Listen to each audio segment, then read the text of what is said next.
Dinosaurs like you need to make room for digital natives. The words hung in the conference room like smoke.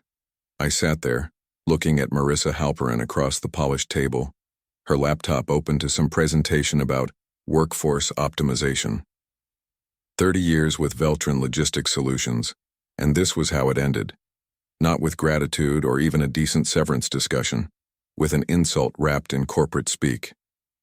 My name is Howard Gentry.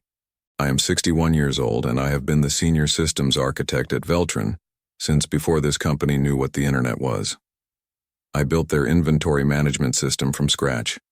Every line of code, every database table, every integration point that kept their trucks moving and their clients happy. When the company ran off floppy disks, I was there. When we moved to hard drives, I was there. When we went networked, I designed the infrastructure. But sitting in that conference room in our Dayton, Ohio headquarters, watching Marissa flip through slides about digital transformation and generational workforce challenges, I realized something had shifted. It wasn't about my work anymore. It was about my age. The new cloud platform requires a different mindset, she continued, not looking at me directly. Fresh thinking, agile methodologies. Our clients expect innovation, not maintenance of legacy systems. Legacy systems, that's what she called the software that handled 40,000 shipments a month, without a single critical failure in over 2 years. The system that integrated with 17 different carrier APIs and automatically optimized routing to save the company nearly $3 million annually in fuel costs alone. I could have explained how her precious cloud platform would need to interface with that legacy system, how the data migration alone would take months of careful planning, how there were custom modules and integrations that existed nowhere in any documentation because I had built them during weekend emergencies over the years. Instead, I just nodded. You're probably right, I said quietly. Something in my voice made her pause. Maybe it was the lack of fight. Maybe it was how easily I agreed. She had expected an argument, a desperate plea from the old man trying to save his job. Instead, she got acceptance. Well, she said, her tone softening slightly, I appreciate your understanding, Howard. Human resources will handle the transition details. I stood up, straightened my tie, and walked to the door. Before leaving, I turned back. Marissa, when you implement the new system, make sure someone documents the legacy integration points. They matter more than you know. She was already looking at her phone, dismissing my advice with a wave. That was when I knew this was going to hurt her more than it hurt me. I started at Veltrin in 1994 when it was just a regional trucking company with 12 drivers and dreams of expansion. Back then, they tracked shipments with clipboards and filed invoices in metal cabinets. The owner, Frank Veltrin, hired me to computerize the operation after his accountant told him he was losing money on misfiled paperwork. I was 31, fresh from a programming job at a manufacturing plant that closed down. Frank offered me $28,000 a year and a corner desk in what used to be a storage closet. I took it because I needed the work, but I stayed because I saw the potential. Over 3 decades, I watched Veltrin grow from a dozen trucks to a fleet of 800 vehicles serving the entire Midwest. I built the dispatch system that coordinated their routes. I designed the client portal that let customers track shipments in real time. When they acquired smaller competitors, I integrated their systems into ours. When regulations changed, I modified the compliance modules. When they needed to interface with new partners, I wrote the APIs. My wife Ellen used to joke that I cared more about those servers than I did about our garden. She wasn't entirely wrong. While she planted roses and tended tomatoes, I nursed database clusters and optimized query performance. But Ellen understood. She knew that my work mattered, that keeping those systems running meant keeping 800 drivers employed and thousands of shipments moving on time. Ellen passed away 4 years ago. Cancer took her in 6 months, and work became my anchor. My daughter Katie lives in Portland with her husband and twin boys. My son David is in the military, stationed in Germany. The servers and code became my constant companions, more reliable than people, more predictable than family. Frank retired 7 years ago and sold Veltron to a logistics conglomerate called Transglobal Holdings. The new ownership brought in executives like Marissa, who spoke in buzzwords and measured everything in quarterly metrics. Frank used to visit the server room and ask how things were running. Marissa had never set foot in the building's basement where the real work happened. The warning signs started 6 months ago. Marissa began holding meetings about modernization initiatives and cloud migration strategies. She brought in consultants who spent 2 weeks interviewing people about pain points and optimization opportunities. They never talked to me. When I tried to schedule time with them, I was told they were focusing on user experience and workflow assessment. Last month, she announced the selection of Cloudflow Systems as their new platform provider. The announcement came with glossy brochures and promises of seamless integration and minimal disruption. I read through the technical specifications and immediately saw the problems. Cloudflow was designed for companies starting from scratch, not for businesses with 30 years of custom configurations and data. I wrote a memo outlining my concerns. Marissa never responded. The final meeting happened on a Tuesday morning in November. Marissa called it a transition planning session, but I knew what it really was. She had her laptop open to an organizational chart with my name already grayed out. "Howard, we've decided to move in a different direction with the systems architecture role," she began, reading from notes she had prepared. "The new platform will require skills that align more closely with modern development practices." I let her finish her rehearsed speech about restructuring and strategic realignment. When she was done, I asked a simple question. "Who will handle the legacy integration during the transition?" She looked confused. "The Cloudflow team will manage the migration. They have experience with data transfers." "What about the custom modules, the carrier API bridges, the real-time routing algorithms?" "Those will be replaced by Cloudflow's native functionality." That was when I realized she had no idea what she was dismantling. Cloudflow was a good platform, but it was designed for standard operations. Veltron's competitive advantage came from the custom tools I had built over decades. The route optimization system that saved millions in fuel costs. The predictive maintenance module that prevented breakdowns. The client integration that processed orders directly from major retailer systems. None of that existed in Cloudflow's standard package. None of it was documented anywhere outside my head and my personal notes. I could have explained it to her. Could have walked her through the technical dependencies and shown her why a direct migration would fail. But something in her dismissive tone, the way she had already decided my fate without understanding what I actually did, made me choose a different path. "I understand," I said. "When do you need me to wrap up?" "End of the week would be ideal. We want to minimize disruption." I nodded and stood up. As I walked to the door, she called after me. "Howard, we'll need you to document your work before you leave. Create a handover guide for the Cloudflow team." I turned back and smiled. "Of course. I will document everything that is officially part of Veltron Systems." The distinction in my words went right over her head. I spent the rest of Tuesday and all of Wednesday creating a comprehensive handover document. 67 pages covering database schemas, user accounts, backup procedures, and system architecture. Everything that existed in the official documentation. Everything that any competent systems administrator could find in the file directories and configuration folders. What I did not document were the custom scripts running in hidden directories. The integration modules that I had written during emergency fixes and never moved to the official codebase. The authentication bridges that let Veltron's system talk to partners who used incompatible protocols. Thursday morning, I packed my personal items and left my badge on the security desk. By Friday, I was consulting for Apex Core Freight, one of Veltron's biggest competitors. The call came on Monday at 7:43 a.m. I was drinking coffee in my kitchen, reading the news on my tablet when my phone rang. The caller ID showed James Morrison, one of the senior developers who had worked under me for 8 years. "Howard, we have a problem." I set down my coffee. "What kind of problem?" "The Cloudflow migration started this weekend. Everything looked fine until this morning when the first shipments tried to process. The system is rejecting half the orders." I walked to my home office and opened my laptop. What error messages are you seeing? Authentication failures on the carrier APIs. The Cloudflow team says their platform handles all the major carriers, but nothing is connecting properly. I pulled up the technical specifications I had saved from Cloudflow's documentation. Their platform supported the standard EDI protocols that most carriers used for basic communication. What they did not support were the custom authentication methods that several of Veltron's key partners required.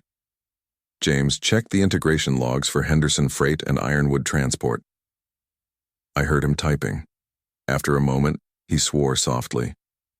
Both showing connection refused. Howard, these are two of our biggest partners. Henderson Freight alone accounted for 30% of Veltron's eastbound volume. Ironwood handled most of their automotive parts deliveries. Both companies used proprietary systems that required custom authentication bridges that I had built years ago during contract negotiations and never documented because they were considered temporary fixes that became permanent. The Cloudflow consultants are saying this is a configuration issue, James continued. They want to know where the API documentation is stored. There is no documentation for those connections. They were emergency builds. Marissa is asking if you can come in and walk the Cloudflow team through the setup. I looked out my kitchen window at the November morning. Gray sky, bare trees, the kind of day that matched my mood perfectly. Tell Marissa that I no longer work for Veltron. If she needs consulting assistance, she can contact me through proper channels. Howard, this is bad. We have clients calling already. Orders are backing up. I felt a flicker of sympathy for James and the other developers who were dealing with the chaos. They were good people caught in the middle of Marissa's poor planning. But sympathy was not the same as responsibility. James, I gave Veltron 30 years. I documented everything I was supposed to document. If there are systems that were not properly transitioned, that is a management decision. After I hung up, I opened my email and found 17 messages from various Veltron addresses. Urgent requests for information, demands for immediate assistance, increasingly frantic messages from the Cloudflow consultants asking for legacy system documentation that may have been overlooked. I deleted them all without responding. At 11:30 a.m., my phone rang again. This time it was Marissa herself. Howard, we need your help. There seem to be some integration issues that were not anticipated. What kind of issues? The new platform cannot connect to several key partners. The Cloudflow team says you built custom interfaces that are not documented. I opened my laptop and navigated to the Apex Core Freight portal I had been given access to that morning. Their systems were clean, well documented, and refreshingly straightforward to work with. Marissa, I provided comprehensive documentation for all official Veltron systems. If there are undocumented customizations, they were emergency fixes that fell outside normal development procedures. We need those fixes documented now. This is costing us thousands of dollars in delayed shipments. I understand. My consulting rate is $200 per hour with a minimum 40-hour engagement. The silence stretched for nearly 10 seconds. You are holding the company hostage. I'm offering professional services at market rates. If you prefer to work with the Cloudflow consultants, that is your choice. She hung up without another word. Tuesday morning brought another call from James, but this time his voice carried a different tone. Not just frustration, but genuine fear. Howard, it is worse than we thought. The order processing system crashed completely around 2 a.m. When Cloudflow tried to restart it, they corrupted the main shipment database. I stopped drinking my coffee. How corrupted? 3 days of shipment data. Gone. Orders that were supposed to deliver today, we have no record of. Drivers are calling asking for updated routes, and we cannot tell them where they are supposed to go. This was not just an integration problem anymore.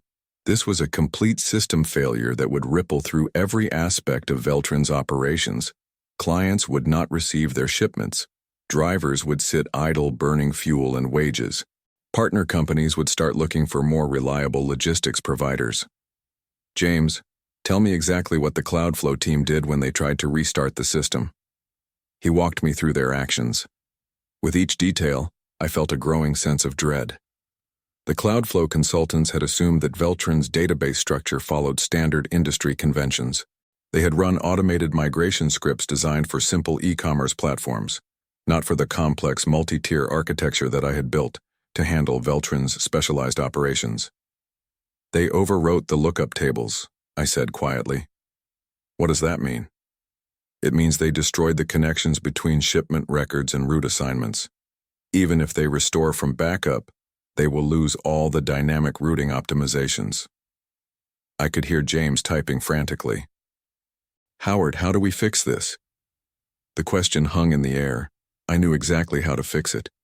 I had designed the system with multiple redundancy layers specifically for this kind of failure. There were backup processes and recovery protocols that could restore everything within 6 hours, but those protocols were not documented in any manual that Veltrin possessed. The recovery process requires access to the legacy administration tools that only I knew how to use. Can you walk me through it over the phone? I looked at my laptop screen where I was reviewing Apex Core Freight's technical requirements. Clean, modern, well-designed systems that respected both innovation and reliability. No emergency fixes, no undocumented customizations, just solid engineering built to last. James, the recovery process would take me 6 hours working directly on the servers. Walking someone else through it would take 3 times as long and carry significant risk of making the corruption worse. So you will come in? My consulting rate is still $200 per hour. Minimum engagement is now 80 hours to account for the complexity of the recovery process. James was quiet for a moment. Marissa will never approve that. Then Marissa will need to find another solution. After I hung up, I called my contact at Apex Core Freight. Janet, this is Howard Gentry. Is that consulting contract still available? Absolutely. When can you start? How about this afternoon? Janet laughed. Having second thoughts about retirement? Something like that. I spent the rest of Tuesday morning updating my resume and preparing for my afternoon meeting with Apex Core Freight. Their office was in downtown Dayton, less than 10 miles from Veltrin's headquarters. The irony was not lost on me. At 3 p.m. I walked into their building and met with Janet Ellis, their Chief Technology Officer. She offered me a 6-month contract to evaluate and modernize their systems architecture. The pay was triple what I had made at Veltrin, with full autonomy over technical decisions and no interference from executives who confused buzzwords with strategy. I signed the contract that afternoon. By Wednesday morning, word was spreading through Dayton's logistics community about Veltrin's system failure. In an industry where reputation meant everything, news of delayed shipments and lost orders traveled fast. I learned about the scope of the damage not from calls or emails, but from casual conversations with former colleagues who had taken jobs at other companies. Tom Brennan, who used to manage Veltrin's client accounts, had moved to Meridian Freight 2 years ago. He called me Wednesday afternoon. Howard, we just got calls from 3 major retailers asking about switching their logistics contracts. Apparently, Veltrin lost 2 days of automotive parts shipments that were supposed to hit dealerships this week. The automotive industry operated on just-in-time delivery schedules. A 2-day delay could shut down assembly lines and cost manufacturers millions in lost production. Those were the kinds of failures that ended long-term contracts and destroyed business relationships. How bad is it looking from the outside? I asked. Bad. Henderson Freight is telling people that Veltrin cannot even connect to their dispatch system. Word is that they are looking for a new logistics partner for their eastern routes. Henderson Freight had been Veltrin's partner for 15 years. Losing them would mean losing nearly 40% of the company's revenue. Thursday brought another call from James, but this time he sounded exhausted. Howard, Marissa authorized the consulting contract. She wants to know how quickly you can get here. I looked at my calendar. I had a full day of meetings scheduled with Apex Core Freight's development team, reviewing their current systems and identifying opportunities for improvement. Real work with people who valued expertise over politics. I cannot start until Monday. Monday? Howard? We are bleeding money. Clients are canceling contracts. James, I understand the urgency, but I have other commitments now. The silence stretched for several seconds. Other commitments? I accepted a consulting position with another company. Veltrin's emergency does not supersede my professional obligations. I heard him talking to someone in the background, probably Marissa. When he came back on the line, his voice was strained. She wants to know which company. That is confidential information. If Marissa wants to discuss the terms of a consulting agreement, she can call me directly. Friday afternoon, Marissa finally called. Howard, we need you to prioritize Veltrin's recovery. This is an emergency situation. I understand. My availability for emergency consulting is Monday through Wednesday of next week, 80 hours at $200 per hour, plus expenses. That is $16,000. Plus expenses. This is extortion. I was sitting in Apex Core Freight's conference room, reviewing system architecture diagrams with their development team. Clean code, proper documentation. Colleagues who treated technical expertise as valuable rather than obsolete. Marissa, this is market rate consulting for emergency system recovery. If you prefer to continue working with the Cloudflow team, that is your choice. The Cloudflow team says they cannot fix this without documentation that you never provided. I provided documentation for all official Veltrin systems. Emergency fixes and undocumented customizations were outside the scope of normal handover procedures. You sabotaged the migration.